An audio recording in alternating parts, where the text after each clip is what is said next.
بسم اللہ الرحمن الرحیم۔ السلام علیکم۔ میں Anglo Arabic higher secondary school میں پڑھاتی ہوں۔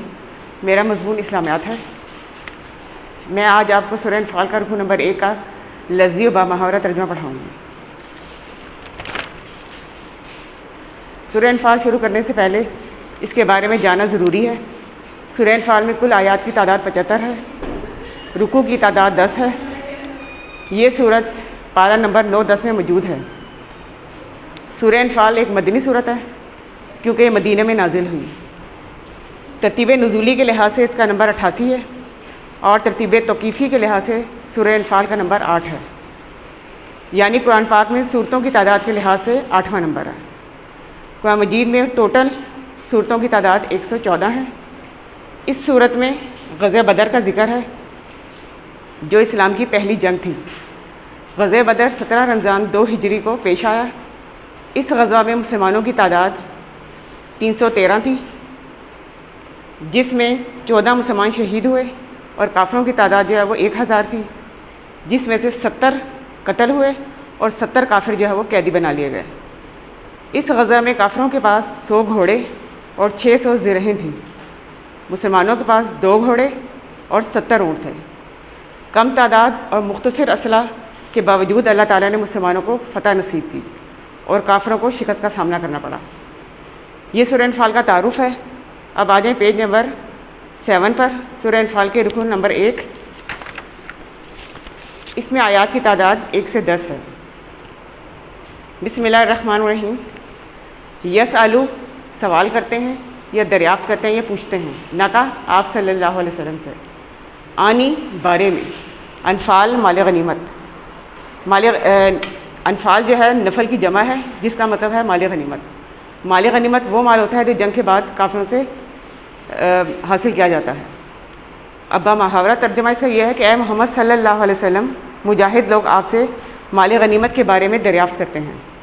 کل فرما دیجئے، انفال کے مال غنیمت للہ اللہ کا ہے، ورسولہ اور اس کے رسول صلی اللہ علیہ وسلم کا ہے۔ بامحاورہ کہہ دیجئے کہ مال غنیمت اللہ اور اس کے رسول کا مال ہے۔ فتقو، فا کا مطلب ہے پس، فتقو کا مطلب ہے ڈرو، تقوی اختیار کرو۔ فتقو اللہ، پس اللہ تعالیٰ سے ڈرو، واصلحوا اور صلح رکھو، ذات بینکم آپس میں، اور آپس میں صلح رکھو، واطیعوا اور اطاعت کرو۔ عربی کے معنوں میں ہی جو ہے وہ آپ کا اردو کا ترجمہ موجود ہے۔ واطیعوا اطاعت کرو، یا حکم پر چلو یا پیروی کرو، اللہ کی، ورسولہ اور اس کے رسول صلی اللہ علیہ وسلم کی۔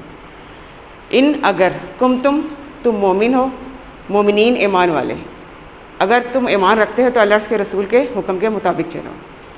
آیت نمبر 2۔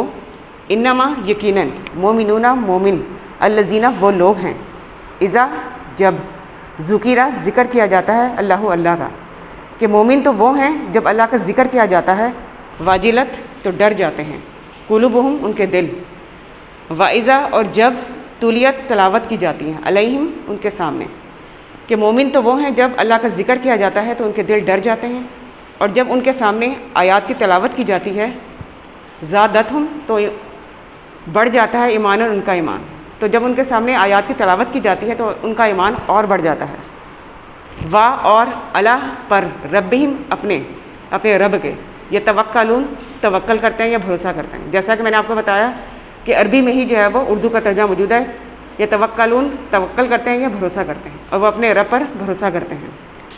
بامحاورہ اس کا کیا ہے کہ مومن تو وہ ہیں جب اللہ کا ذکر کیا جاتا ہے تو ان کے دل ڈر جاتے ہیں، جب ان کی آیات کی تلاوت کی جاتی ہے تو ان کا ایمان اور بڑھ جاتا ہے اور اپنے رب پر بھروسہ کرتے ہیں۔ آیت نمبر 3۔ الذین اور وہ لوگ، یقیمون جو قائم کرتے ہیں، صلاۃ نماز کے لیے بھی لفظ استعمال کیا جاتا ہے اور درود کے لیے بھی کیا جاتا ہے، لیکن یہاں پر یہ نماز کے لیے استعمال کیا گیا ہے کہ الذین یقیمون الصلاۃ، کہ وہ لوگ جو نماز قائم کرتے ہیں، ومما اور اس میں سے جو، رزقناہم جو ہم نے رزق دیا، ينفقون خرچ کرتے ہیں۔ کہ مومنین کی اس میں 5 صفات جو ہے بیان کی گئی ہیں۔ پہلی صفت ان کی کیا ہے کہ اللہ کا ذکر کیا جاتا ہے تو دل ڈر جاتے ہیں، آیات کی تلاوت کی جاتی ہے تو ایمان بڑھ جاتا ہے، اپنے رب پر بھروسہ کرتے ہیں، نماز قائم کرتے ہیں، اور جو رزق انہیں دیا انہیں نیک کاموں میں خرچ کرتے ہیں۔ یہ سوال اکثر جو ہے وہ بورڈ میں آ جاتا ہے کہ مومنین کی صفات بیان کریں۔ اب اللہ تعالیٰ نے یہاں پر مومنین، سچے مومنین کی نشانی بیان کی ہے کہ اولئک، اور یہی وہ لوگ ہیں، مومنین جو مومن ہیں حق کا، سچے، یہی سچے مومنین ہیں، اور یا اس آیت میں اللہ تعالیٰ نے مومنین کی جزا بتائی ہے اور ان کو جو ہے ثواب بتایا ہے.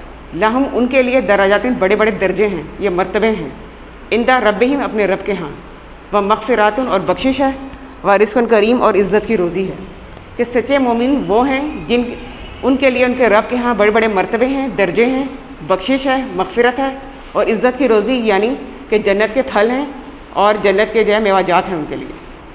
آیت نمبر 5 ہے کما جیسا کہ اخرجہ نکالا کا آپ صلی اللہ علیہ وسلم کو ربو کا آپ کے رب نے من بیتی کا آپ کے گھر سے بالحق کی تدبیر کے ساتھ، جیسا کہ آپ کے رب نے آپ کو آپ کے گھر سے تدبیر کے ساتھ نکالا. وَإِنَّا اور اس وقت فریقاً ایک جماعت یا ایک گروہ من المومنین مومنین میں سے لکارہون ناخوش تھا. کہ جب آپ کے رب نے آپ کو تدبیر کے ساتھ آپ کے گھر سے نکالا تو اس وقت مومنین کی ایک جماعت ناخوش تھی. کیوں ناخوش تھی؟ اس لیے کہ مسلمانوں کی تعداد جو ہے بہت کم تھی، 313 تھی، اور وہ انہیں اس بات کا جو ہے وہ خدشہ تھا کہ مسلمان کیسے جو ہے وہ کافروں سے لڑیں گے، کیونکہ کافروں کی تعداد جو ہے وہ 1000 تھی. آیت نمبر 6 یجادلونا کا اور جھگڑا کرتے تھے آپ صلی اللہ علیہ وسلم سے، جھگڑا کرتے تھے یا بحث و مباحثہ کرتے تھے فی الحق کی حق بات میں، بعد تبینہ ظاہر بات ہو جانے کے بعد، کا انما کہ گویا انہیں یساقونہ دھکیلا جا رہا ہو الی الموت موت کی طرف، وہم ینظرون اور اس کو وہ سامنے دیکھ رہے ہیں. بمحاورہ ترجمہ کہ وہ لوگ حق بات کے ظاہر ہو جانے کے پیچھے آپ صلی اللہ علیہ وسلم سے بحث و مباحثہ کرتے ہیں یا جھگڑا کرتے ہیں. ایسے مثال کیا دی جا رہی ہے؟ جیسے انہیں موت کی طرف دھکیلا جا رہا ہو اور موت کو وہ سامنے دیکھ رہے ہیں. آیت نمبر 7 وَإِذْ اور جب یعدکم اللہ تعالیٰ تم سے وعدہ کرتا تھا احدیٰ ایک طائفتین دو گروہوں میں سے. اس وقت کو یاد کرو جب اللہ تم سے وعدہ کرتا تھا کہ دو گروہوں میں سے ایک، دو گروہ کون سے تھے؟ ابو سفیان اور ابو جہل. ابو سفیان کا جو قافلہ تھا وہ تجارتی قافلہ تھا اور ابو جہل کے پاس جو ہے وہ کفار بھی تھے اور زیادہ اسلحہ تھا. انہا لکم کہ وہ تم میں سے کوئی ایک جو ہے وہ مسخر ہو جائے گا. وتودون اور تم چاہتے تھے انا غیر ذاتی شکاتی اور تم چاہتے تھے کہ جو قافلہ بے ہتھیار ہے وہ تمہارے ہاتھ آ جائے. وہ یریدو اور اللہ چاہتا تھا ان یحق الحق کا کہ وہ حق کو قائم رکھے بکلماتہ ہی اپنے فرمان سے. اللہ تعالیٰ چاہتا تھا کہ اپنے فرمان سے حق کو قائم کر دے. وہ یکتا اور کاٹ ڈالے دابیرہ کہتے ہیں جڑ کو کافرینہ کافروں کی. بامحاورہ کیا ہے کہ اس وقت کو یاد کرو جب اللہ نے تم سے وعدہ کیا تھا کہ ابو سفیان اور ابو جہل دو گروہوں میں سے ایک گروہ تمہارا مسخر ہو جائے گا، یعنی تم اس پر غلبہ حاصل کر لو گے، اور تم چاہتے تھے کہ جو قافلہ بے شان و شوکت ہے وہ تمہارے ہاتھ آ جائے. لیکن اللہ تعالیٰ یہ چاہتا تھا کہ اپنے فرمان سے حق کو قائم رکھے اور کافروں کی جڑ کو کاٹ پھینکے. یعنی کہ اللہ تعالیٰ یہ چاہتا تھا کہ ابو جہل کے قافلے کے ساتھ جو ہے مسلمانوں کا مقابلہ ہو تاکہ کافر ہمیشہ کے لیے جو ہے ختم ہو جائیں. آیت نمبر 8 لیحق الحق تاکہ سچ کو سچ و یبطل الباطل اور جھوٹ کو جھوٹ ثابت کر دے. ولو کارہا خواہ ناخوش ہوں مجرمون مشرک تاکہ سچ کو سچ اور جھوٹ کو جھوٹ ثابت کر دے اور خواہ مشرک جو ہے سے ناخوش ہی کیوں نہ ہو.